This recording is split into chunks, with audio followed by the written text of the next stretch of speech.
Can expect is Texas GOP Congressman Michael Burgess. Congressman, thanks so much for being with us this morning. Merry Christmas. Soon to be Happy New Year. I don't know what the moratorium is on when we stop wishing someone Merry Christmas after December 25th, but we'll push the limits here as far as we can. Thanks for being with us. As you know, President Trump signed the big COVID relief bill and government spending bill last night. Still, he has pushed for $2,000 relief checks to every American. Many Republicans, and of course, almost all Democrats, have supported that push. It should come up for vote today. That's Nancy Pelosi's intention. What will you vote on that push? Well, and thanks for having me on. First off, it would be great to be able to see the legislative language that Nancy Pelosi is proposing, because unless you have it, I don't know that anyone has seen it beyond the broad contours of there needs to be more money to Americans. I agree with that. I agree with the president on that. I think he's exactly correct. I voted against the bill last week because I thought it was too big and too many moving parts, too difficult for people to comprehend, and the final analysis there really wasn't the help to the American people that the president had envisioned. So he wisely instructed us about that, and we'll see today what comes out of the Speaker's office. So, Congressman, I hear you, just a quick follow-up here. I hear you saying you would support a push for an increase in those checks. We've talked to other GOP congressmen who said only if it is accompanied by a reduction in pork in the government spending bill. We don't know yet what Pelosi will put forward. But if it is just a standalone stimulus check increase, would you support that, or does it have to come with accompanying reductions in spending? Well, I think you do have to demonstrate at least some willingness to disclose offsets. At the very least, shouldn't we know the price tag? I mean, isn't Speaker Pelosi obligated to run this by the wizards at the Congressional Budget Office? Anything that I try to do in the public health space, that's always the pushback that I get. So it seems like that would be a reasonable approach this time. Reality is we don't have time.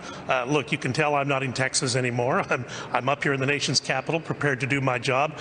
I'll tell you another travesty was almost 100 Democrats last time voted by proxy. They don't even show up to do their jobs. So heaven help us that we pass a bill that we don't read, but we at least ought to show up to cast our vote. Congressman, we know that transparency is the key to good legislation. So why do we keep getting these last-minute 5,000-page bills? I mean, isn't there anything that can be done internally within the Congress, some sort of rules or bills that prevent this kind of basically holding the American people hostage? Sure. The rule book, of course, is the Constitution, and as a House, we're supposed to abide by Jefferson's manual. But as you can see, sometimes we excuse ourselves from even adhering to those very minimal rules. Look, the problem is that the appropriations process, the Congress has never passed a budget this year, so there's a problem right there. The appropriations bills that did come to the floor last summer were all hopelessly partisan, which is what you can expect in Nancy Pelosi's America, unfortunately. If we really legitimately did our job at the budgetary level, at the appropriations level, we wouldn't find ourselves in these fixes at the end of the year, everything crammed into one bill, and then hold a gun to your head. You've got to either vote for it or the American people suffer. That's no way to govern. Congressman, with all due respect, and you talk about this process of Nancy Pelosi, and I think that is accurate, but this just didn't start with Nancy Pelosi. The way Republicans have been doing business, this was a leadership bill. Why do members of Congress that are elected by the people continue to allow the leadership to set the agenda? Well, the House being so large, you do have to have someone in charge, Lawrence. And by the way, it is good to see you. We're both graduates of the same University of North Texas. Thank you, brother. So I appreciate you seeing you in this role. But look, that's been a historic problem. Part of the difficulty goes to the fact over on the Senate side, you got to get 60 votes to pass any appropriations bill. That's a pretty tall order.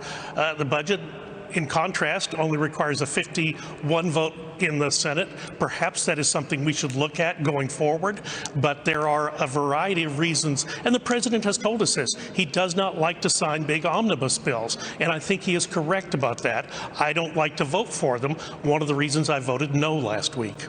North Texas well represented here today on Fox and Friends, from Sherman down to South Dallas, right? It's a Texas takeover, brother. All right, Congressman, thanks so much for being with us this morning. Good deal. Thank you all. Take care. All right, let's go to Carly.